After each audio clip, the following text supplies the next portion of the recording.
the new ASWB exam easier or nah?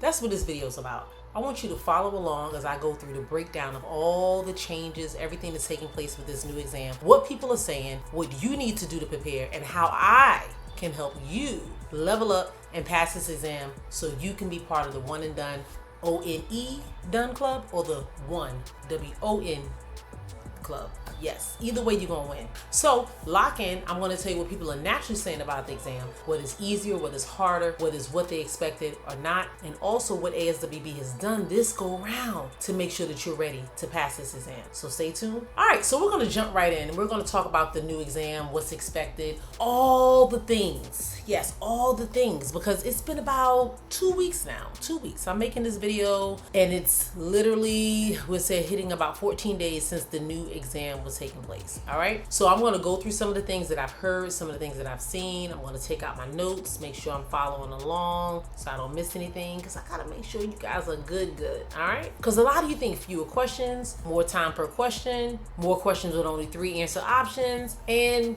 yeah, that's all correct. That's all above. So when you think of that, some people are saying the new ASWB exam is easier. But hold on, because there's a lot of people saying it's actually not. So it really depends on who you speak to and what type of preparation they have put into place. I've been paying attention and I've been listening to test takers in my community, test takers on YouTube, test takers in different community platforms on the World Wide Web. All over, I've been searching to find out what people are saying and what makes this exam different. So I will say less exhausting, maybe. You have 122 questions instead of 170. So yeah, almost 50 less questions to answer. I'm sure you might be a little bit more energized or not as fatigued as I would say when you're answering these questions. But the amount of reasoning you're getting, you still have to make sure you really listen and follow along with these questions to make sure that you're actually getting what you need. And if you're preparing for the new exam and you haven't prepared for the old and haven't did anything, we need to talk, because you still need to make sure you have the correct prep to help you level up and pass this exam.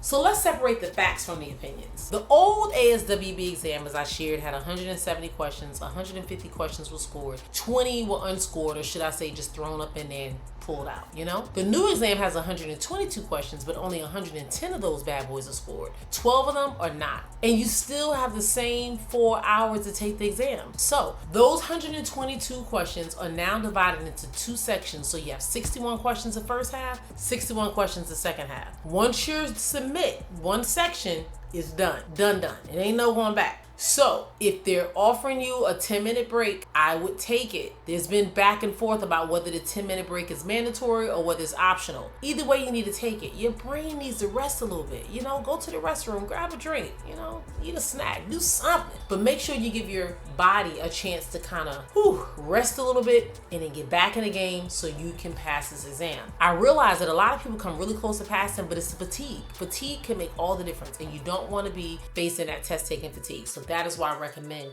you take a break.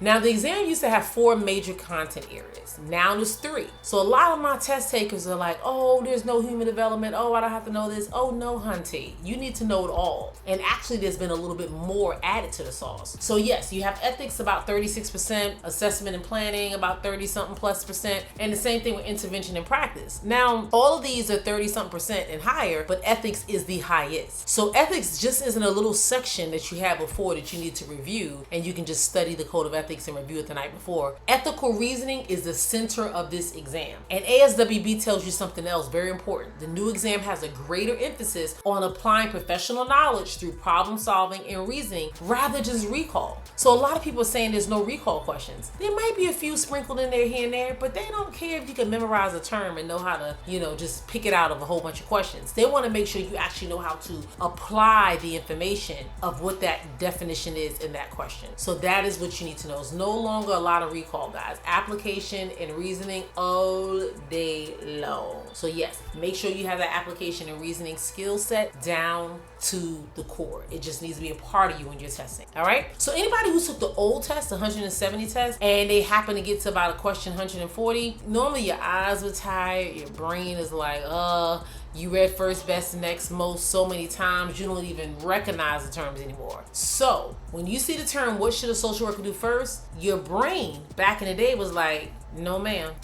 I gotta hurry up and get this done. Now you have a little bit more time to kind of say, you know what, let me think about what they're saying. Let me really think about what the question is asking me, and let me think this through and answer the question. So that is what you need to do. There's roughly, let's say, 61 questions in each section, and you know some of them are being thrown out. So typically you have about, I used to say 90 seconds per question, but now you got a little bit more. So you have about maybe, let's see, I said 90, maybe about 120 seconds per question, it's about 2 minutes per question. And you could probably do a little bit more, because some questions you're going to speed through and you're just going to know it and be good to go. And some of them is going to take a little bit more time, for sure. So with that being said, make sure you're pacing yourself. As you're taking this exam, pace yourself throughout. You don't want to rush this thing, all right? So you're not going to get a question like, who developed psychosocial theory? You know, that's a recall question. It's one of those things, you either know it or you don't. But it'll give you a scenario and tell you where the client is in treatment and give you some clinically reasonable responses. And you're going to have to know that form of treatment to be able to answer that question. Hopefully you getting what I'm throwing down, because that's pretty much what it's going to be like when you're taking this exam. Now you have to take what you know and decide what to do with it. That distinction is very key. Take what you know, how do I apply it? So now let me tell you a little bit about what some of the early test takers are saying. I want to be very, very, very, very clear. It is still early in the game. So maybe another month or two, I'll do another video. Maybe 6 months out, I'll do another video to kind of tell you what people are experiencing. But right now, I'm going to just kind of give you some individual feedback that I've heard from individuals who've taken this test. But remember, there's not any national statistics, nothing the ASWB is providing us. It's still really early. I've had just as many people pass the exam as I've had fail the exam with this new version. So it's not like I'm seeing people flying with flying colors because the test is less questions. Actually, I've been seeing people score around the same. I had someone who reached out to my husband as he does our calls, and they had failed the old version of the test by 3 points, and they failed this new version of the test by 3 points. So as you can see, yes, it's less questions, but you still got to know your information and you have to know how to apply it. All right. A lot of people are saying that you have plenty of time, but the questions are reason-based. So even though you have plenty of time to go through it, you have to really be able to reason what is the right answer. Why is it this one over that one? So if you have a lot of reasoning application style questions, more so than recall, it's going to take a little bit longer to go through that. You have these theoretical scenarios that you have to go through. What would you do next? What is the first thing you would do? So you have to think about all the things, and why would you do that one first over the others? You know, so those are some of the things you have to consider. Another person shared that recall questions were extremely limited, specifically mentioning that there are a lot of next, first, best, and I'm sure most scenario questions. And this is what I want you guys to know. When I created the first, next, best, most method, it's not like, oh, that was for the old exam. This is for the exam in general. This is an ASWB thing. You have to know what to do first, what to do next. And when you're picking an answer choice, why is this one the best option, or why is this the most appropriate in comparison to the others? So you still really have to hone in on that. I've heard some people say it's tons of research concepts and lots of supervision. Now, I have seen that happen where individuals take a test, they see a few research questions that are popping up, and they figure everything is research based. It's not going to take up any more than 10 to 15% of the exam. It's just not. But I get it. If you don't really know a certain topic and it starts showing up periodically throughout the exam, it's going to feel like it's overpowering. So if you're sitting there and you're going these questions, in your mind, you're like practice, evaluation, and research design, data collection, program evaluation. Oh my God. Yes, that is true. You do need to know what's reliability and what's validity. So if you've been saying, I'm not studying that because it's probably not going to ask me about it, you need to know it. But like I tell people, you don't want to put all your eggs in one basket. You want to study all the information, and if that's an area of weakness and something you really don't feel comfortable with, you need to make sure you go hard in the other area. Well, I mean, you're 90% competent in everything else. That is the only way you can avoid a subject or an area that you're not as comfortable with. Supervision and administration. Now, I have heard there's been a lot of supervision questions, but it's the same concept. A lot of people are uncomfortable and don't really know what a supervisee's role is, or what a supervisor's role is, or how those relationships connect, or the ethical issues that come up when it comes to supervision, and how research and all that stuff can be applied with that. So it's really, really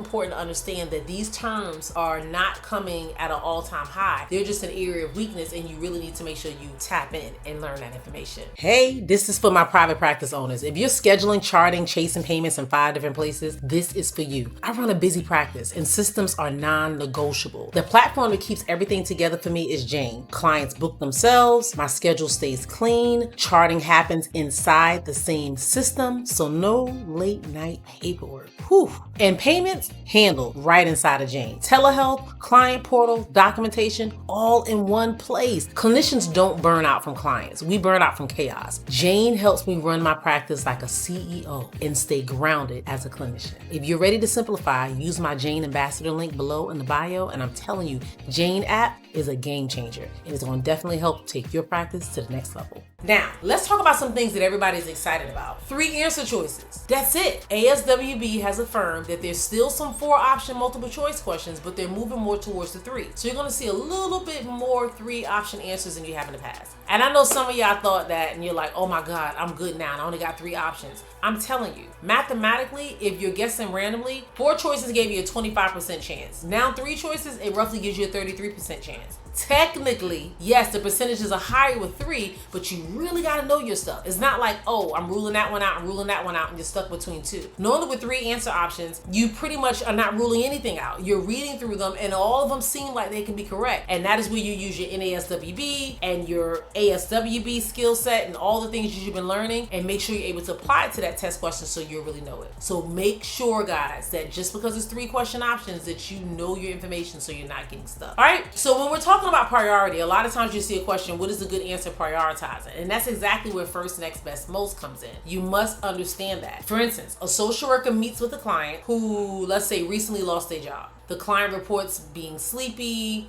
feeling like they're losing their appetite, they're losing their apartment, all of the things, everything's going on with this client. They're crying and they tell you, I don't know how much longer I can keep doing this. So you got the gist of it, right? And the client tells you, I just don't know how long I can keep doing this. What should the social worker do first? Come on, guys. I know my premium community got this all day. If you did boot camp, I know you got it all day. But I'm gonna give y'all a chance to think about what you do first. Now, without even looking at the answer options, just what would you do first?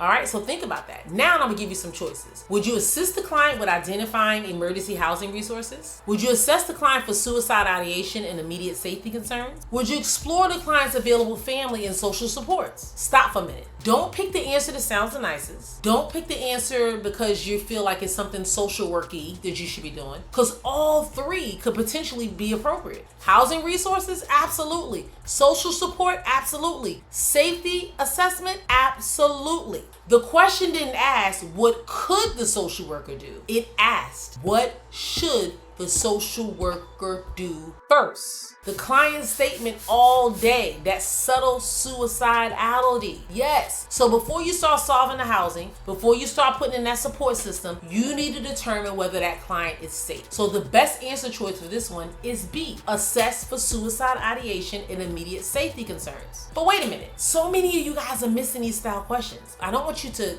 get flustered or frustrated. I want you to understand, why do you always miss those passive suicide ideation questions? So think about it. That is where first, next, best, most comes in. It's not a memorization formula. First does not automatically mean you have to assess, but it is the first thing you do before you do another thing. Next doesn't mean you automatically intervene. Maybe you need to do some further assessing or something else, or refer out or something. That might be the next thing you do after you've already done a thing. So really make sure you hone in on the question and you understand what's happening. Because best doesn't automatically mean the longest answer choice. Absolutely not. You have to look at the circumstances. Where are you in the social work helping process? That is the key. Is there a safety concern? Is there an ethical obligation? Do I already have enough information? Is the question asking me to clarify something? Is there an immediate legal requirement? Has the assessment already occurred? In this specific scenario I gave you, the assessment comes first because the new information shows that it's a potential safety concern. That changed the facts, and the correct first action can change. That's the difference between memorization and strategy. If you learn how to reason through a question, you also have learned how to strategize, and that will help you far better than anything else, than sitting there studying and memorizing facts. So make sure you really understand and you're able to hone in.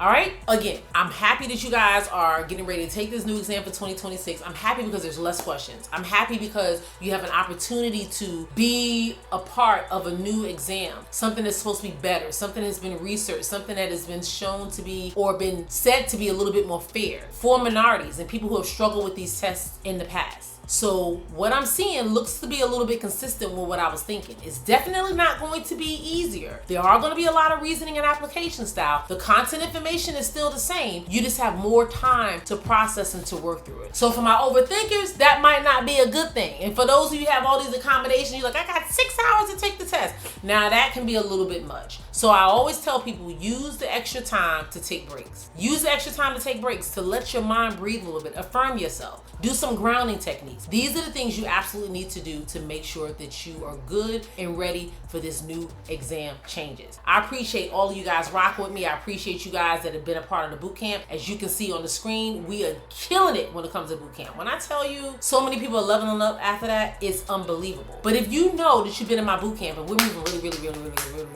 fast, you know, we're going through a lot of content, a lot of information. If you feel like you're lost and you're like, you know what, I think I might need to slow down, that is where the course is at. The course is going to help you deep dive in certain sections and take your time. Take your time. And I did you guys one better. I'm gonna go over here for a little bit. Let me see, let me grab it right here. Got 2 things that I've been working on since the boot camp, you know? A lot of us are visual learners, you know? So in my course, you know, you have the flashcards, you have some audio, some visual, you can listen to the things being read out to you, the questions, the vignettes, all of the things, you know? But now I have, boom, the Elite Complete Study Textbook. And when I tell you this is the whole course, you know the course is meaty. It's a lot. But this is the course. This is the LCSW one. This is the LCSW one. It's about almost 300 pages. So I don't think you want to print it out. But when I tell you it's giving you everything, it's giving you everything you need to pass this exam. I'm just showing you a little bit of it. Just a little bit of it on the screen, you know. But it's a lot of information. And then of course I have my LMSW one. The LMSW ain't no, it's about 198, a little less than 200. So it is a difference there because we go heavy hitting in the diagnosis section for some. But when I tell you this gives you everything, it's pretty much everything that you need on the exam. You need to know on the exam. It's in textbook form. But you know your girl, you know, for those of you a part of my business community or those of you that know me, you know, I'm trying to make sure I load a course for my people. And I'm not doing anything where you're like shipping and cover pages and getting them binded and, you know, sent off to a manufacturer where you can order them and ship them and all the good stuff. We do everything in-house. So yes, if you purchase these, the best thing I can tell you to do, order some ink on Amazon. I've gotten some ink, honey, like that's cost $200 in the store for like $50 on Amazon. But anyways, that's a whole nother conversation for a whole nother day. What I would suggest you do is order the PDF version, print this thing off. You know, a lot of you gonna use your job's ink anyway, if you wanna be real. You don't need it in color. Of course it looks better in color, but it's, for the most part, it's information. It's just something to have with you. Print it off, take it to your local Kinko's or I don't know what you guys have, Office Max, FedEx, you know, UPS store, any of those stores, and you have them binded for you. So a lot of these workbooks that I have, I create them myself and then I get them binded. So I'll show you what it looks like when it's binded. So this is what it looks like when it's binded. You know, you want to have it like that and you can carry it around. This is not mine because I'm going to take it. I just printed them off, so I'm going to take them and get binded. But this one right here, this is another book that I've gotten online or I had, and I just got to bind it. And you get the black piece and you just take it around with you and you just use it as a study guide. So when I tell you LCSW Vibes have everything, we have the textbooks, we have the websites, we have the practice hubs, we have the practice tests, we have strategy books, we have mindset books. I mean, you name it. There's not one tool that we don't have to help you level up and pass this exam. And if you want to know more about how I do these things and why I do these things, go to Riza Hillman Official. Yes, on YouTube. I have a whole nother YouTube channel called Riza Hillman Official. So all of you that got licensed, that love to hang out with your girl, and you like, you know what, I'm licensed now, I can't go to the channel or there's no need for me to go. It's still stuff I'm giving you that's going to help you. But if you go to the other channel, I can really help you help. I can show you how to use that license, how to get the return on your investment. If you think about it, some of you have spent thousands and thousands on test prep. You finally passed this exam. You want that moolah back. Yes, you want that money back. So go to that channel and I can show you some quick ways to level up and make that money back in record time. I don't care if you're trying to do digital products. I don't care if you're trying to build websites. I don't care if you're trying to start a private practice. I don't care if you're trying to start a group practice. I don't care if you're trying to start supervision practice. I don't care if you're trying to just, you know, be a community liaison, do some marketing stuff, coaching other therapists, coaching other social workers, starting a YouTube channel, starting other social media accounts. It doesn't matter. Your girl got you, because my number one goal is to help you get licensed and then to show you all the things you can do with that license. So make sure you level up. Look forward to seeing you on the Rise of Hillman channel. Hopefully you pass this test and you drop in the comment section and tell me what you thought about it. Was I spot on? Or were there some things that you wanted to add or help the people out when it comes to passing this exam? Thanks so much for locking in with me. I appreciate you like always. And until the next one, let's get it done.